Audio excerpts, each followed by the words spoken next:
சொல்றேன், என்னால ஸ்ட்ராங்கா என் குடும்பத்த ரன் பண்ண முடியும் அப்படின்னு அவர் ஓப்பன் ஸ்டேட்மெண்ட் குடுக்க சொல்லுங்க. நான் நாளைக்கே என் வேலைய resign பண்ணிர்றேன்.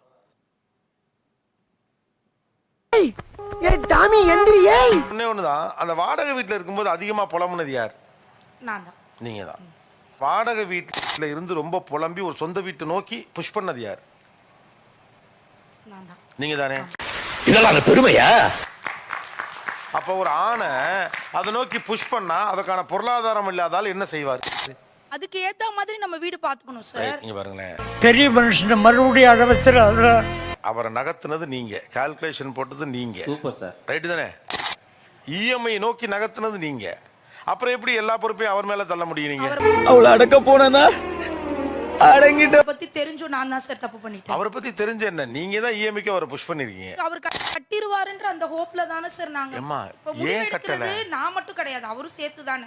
This is an unwanted statement irrelevant to the current situation. அதுதான்மா, நீங்க ஒண்ணு புரிஞ்சுக்கணும். அதாவது பெண்கள் என்ன பண்ணிருக்கீங்க நிறைய பேர்னா, பொறுப்பெல்லாம் உன்னுடையது, கருத்து மட்டும் என்னுடையது. இது என்ன கதை?